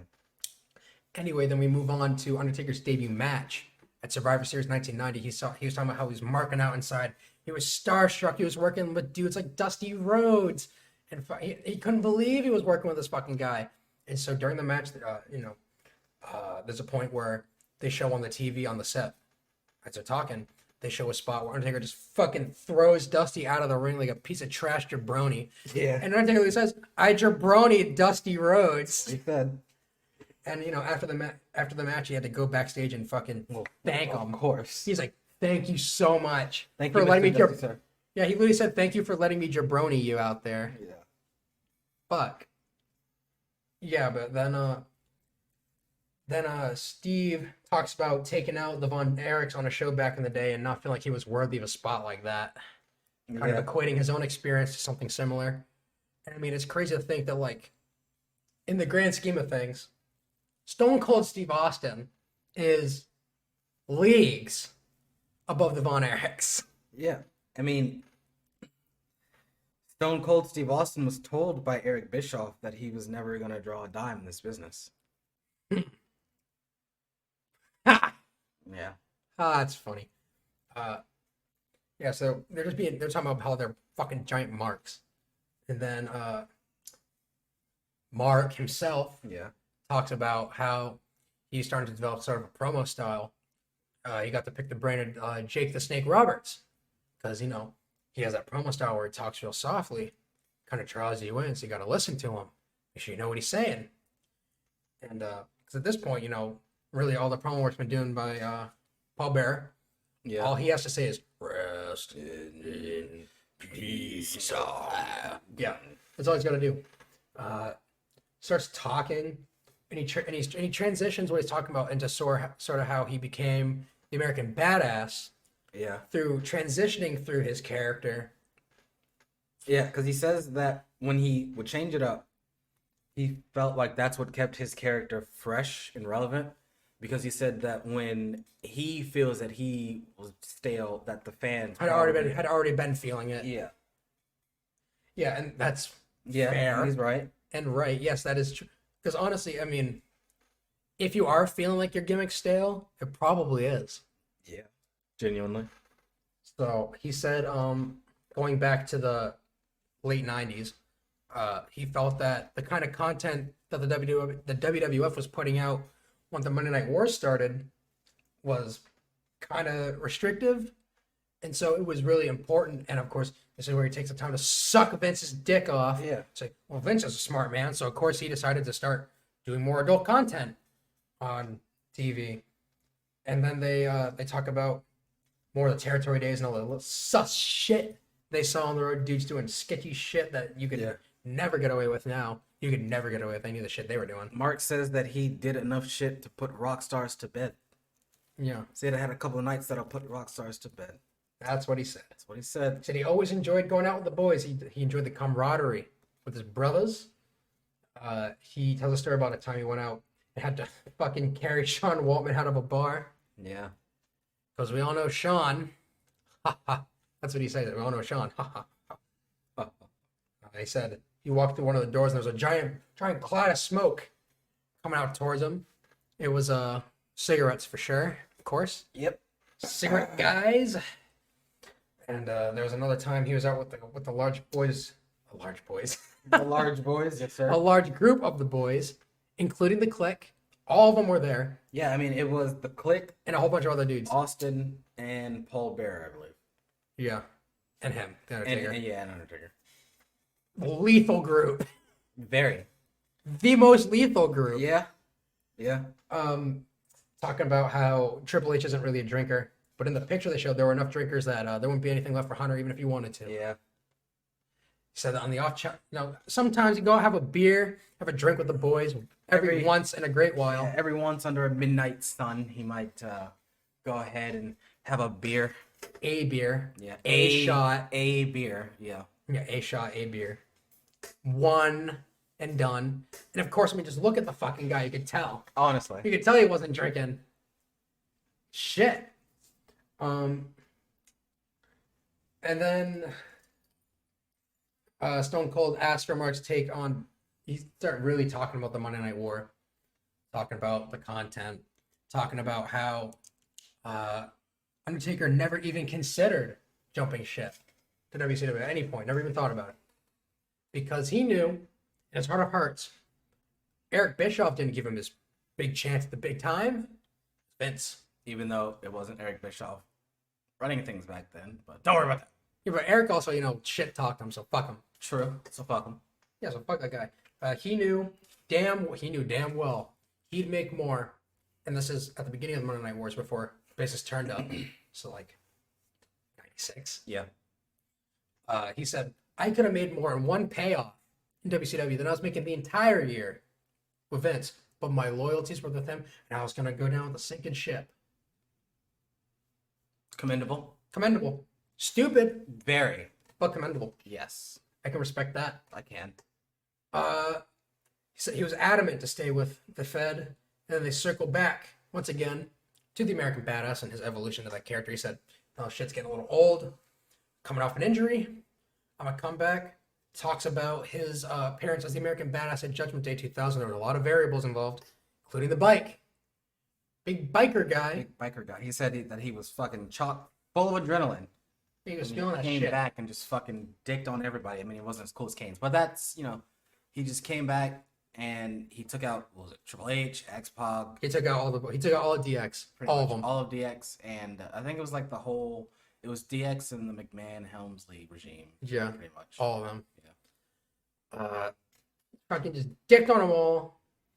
And then Steve brings up those 4 just incredible fucking banger matches he had with Shawn Michaels and Triple H between WrestleMania 25 and 28.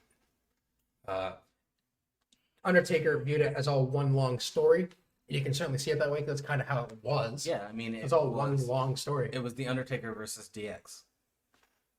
The end of an era The end of an era. that didn't end. No. It didn't end till any of them. last year. Didn't end for any of them. Until last year. Yeah.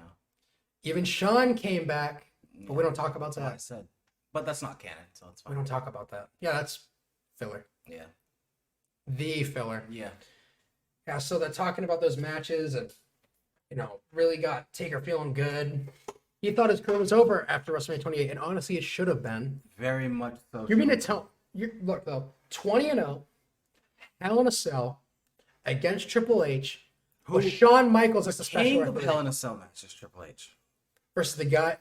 with the other two guys who started it in the ring. Yeah. 20-0. They lucked into a story. They looked into an incredible story.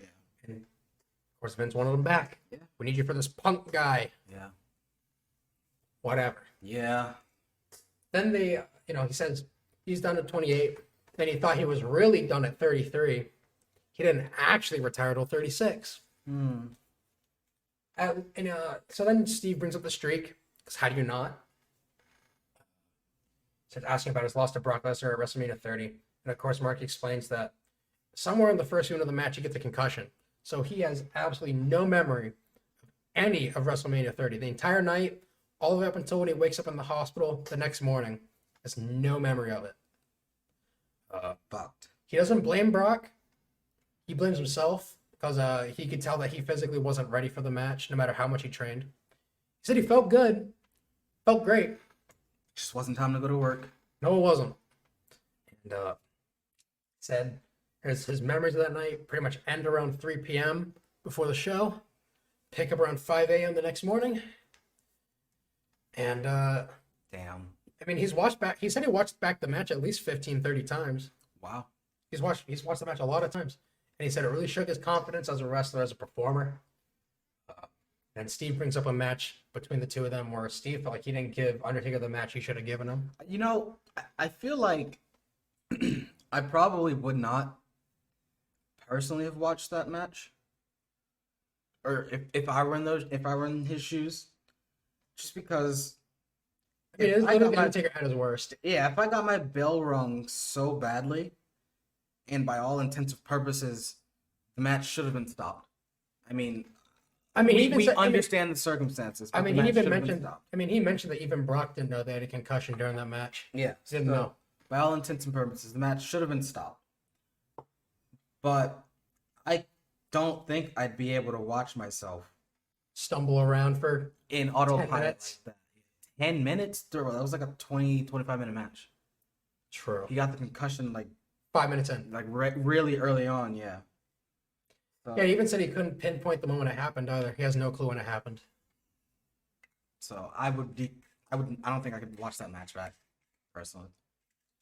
So then Steve brings up a match they had at SummerSlam 1998 where there's a spot where Steve hits the ropes and Taker bends over and Austin goes for the kick and he comes up and the back of his head smacks Steve Austin in the fucking chin and knocks him out. Knock that boy the fuck out. Yeah, I remember that too. Yeah, he said he was really upset that he didn't really get to give Mark the match that he thought he deserved, especially on SummerSlam. Yeah. And of course, Undertaker's like, apologize, man. When shit happens, that's just the business. That's how it goes. That's just how it That goes. is how it goes. Shit happens. Yeah. He got his bell rung, but nature of the beast. Yeah, and then Steve, they begin to talk about when the right time is to hang up the boots. Of course, Steve retired. He probably had another year or two left in him, but he retired, On his own. on his own terms. And the Undertaker was talking about how he wanted to go on his own terms, but he wasn't sure when that time was. Clearly, but at least because he said that he wants to go on his terms with a match that he can be proud of.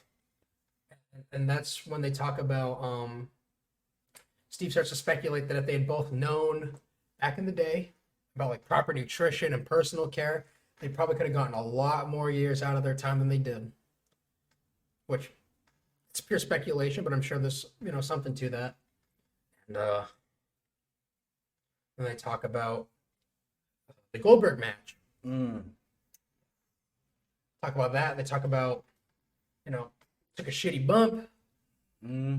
Match was shit, and it really hurt his pride. He doesn't want to go out with that match. Can't let that match with Goldberg be his last. Luckily for him, he had AJ Styles. There is no chance in hell that I would have believed that The Undertaker, even if it were by fucking the miracles, even a passable, serviceable match, I cannot believe that he would have been like, all right, Saudi Arabia, hanging up my boots because this was a good enough match. Saudi Arabia? Come on now. I mean, the blood money runs thick, brother. It does, clearly. With that being said, no. Yes, so The Undertaker's real final opponent is AJ Styles, which I'm sure if you had told anyone in 2005, AJ Styles is going to lose to The Undertaker at WrestleMania in his final match ever. No one believed that. No. No one believed AJ Styles was in the main event of WrestleMania. No one would have believed that AJ Styles was at WrestleMania I mean, 2005. though he did lose, He was in the main event. AJ pretty much retired The Undertaker. He did. He, as weird as it is, he put The Undertaker over on The Undertaker's way out. Yes, he did. Yes, he did. And you know what? I can't even argue it. Let's argue. I can't even argue it. I mean, it's a fucking buried alive match. You're gonna have AJ Styles win a buried alive match? No. Sure. You need some time off. Anyway, this was done before that match happened. Mm-hmm. Steve asked Mark how he feels to have his place in the industry coming from the kid that no one would pay money to see. Because I mean, honestly, that is quite the come up to go from the kid no one wanted to see to unquestionably one of the titans of our industry. A cornerstone for sure. A pillar. Yeah. One of the pillars of the entire pro wrestling industry. Yeah. So, I mean, that is fucking. That's work. And he put in the work. He put in the work. I mean, shit, he didn't do his first TV interview till what, 2001, 2000?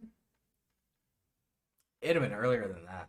90. No, because I remember there was an interview in fucking Kuwait. It was Undertaker and Vader. Oh, right. Yeah. Yeah, that was Vader attacked that dude. Yeah. Got sent to prison. True. Regardless, even in that interview, living the gimmick. He was definitely still the Undertaker in that interview. Living the gimmick. Yes, that was the Undertaker. But they even talk about the trip to Kuwait. Start fucking popping each other, talking about that's some pictures of them on the beach or whatever. Yeah. Popping and hollering and hooting, going crazy and dumb and oh, terminal, no terminal. 2 Texas boys, no terminal. You know, stuff. And then Steve says that he needs to apologize to Mark for damn near taking his fucking ear off in a match they had at Insurrection 2001.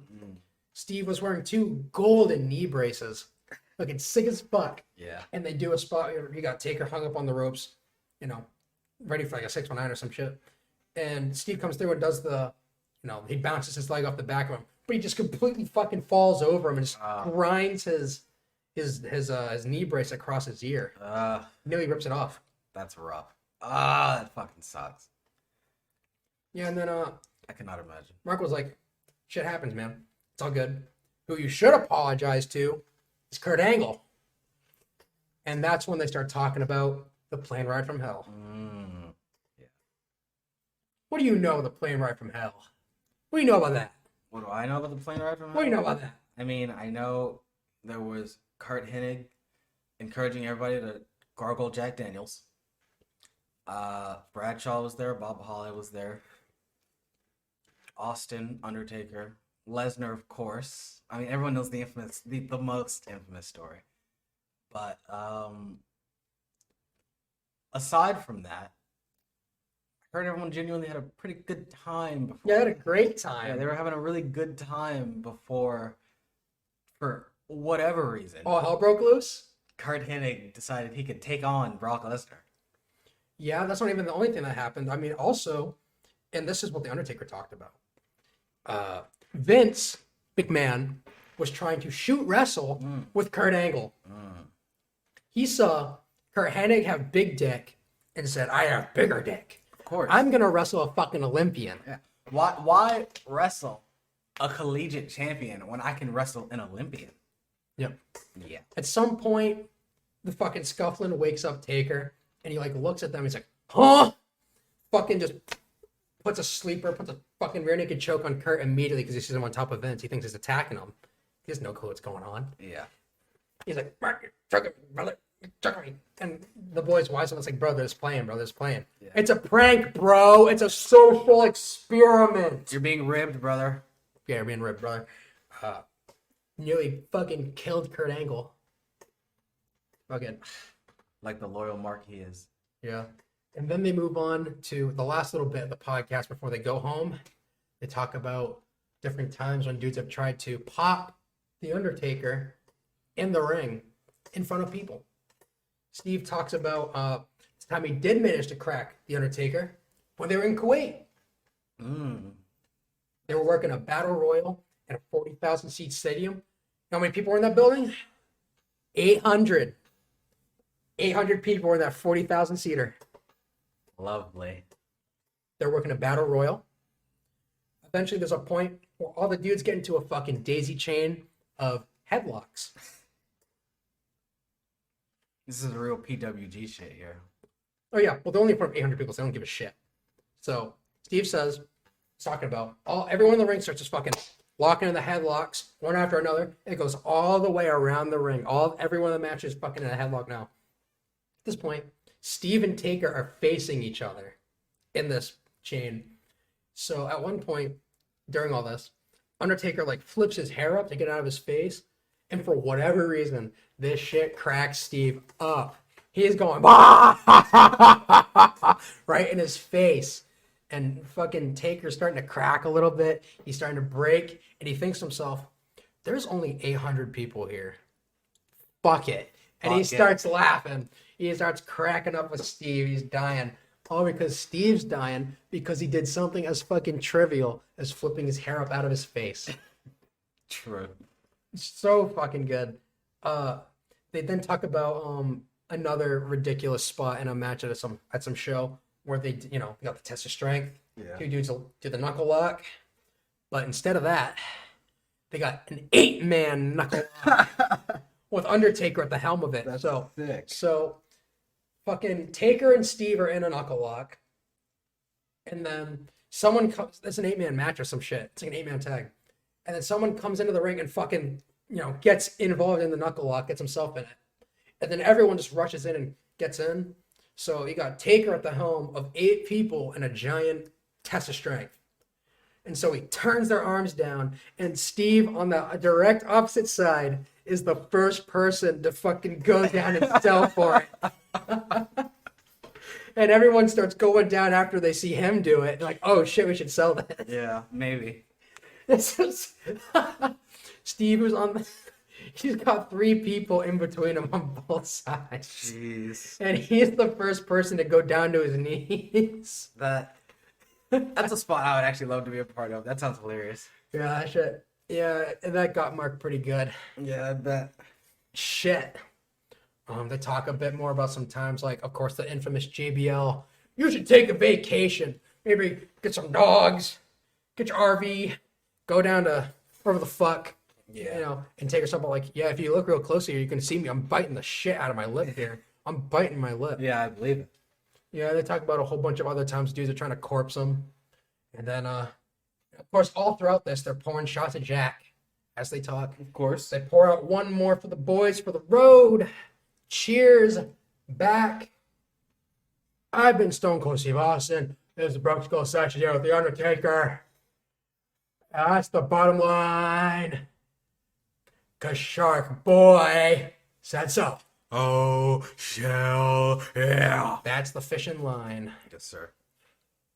And this has been episode number 27 Yes, sir. of the Taking Liberties Pro Wrestling Podcast. You can find us on Twitter. And Twitter at Taking Liberties Pro Wrestling Pod. Just find us on Patreon if you're feeling a little extra crazy.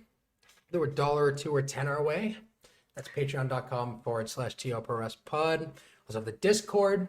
You can find us at our Twitter. Shoot us a DM. We'll give you the invite link to be a part of our community and hang out with some good dudes. Leave us an Apple review.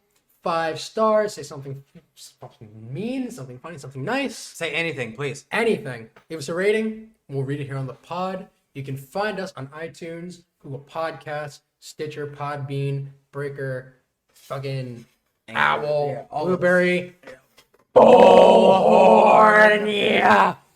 And of course, we appreciate you being here with us. Thank you for listening to the Taking Liberties Pro Wrestling Podcast.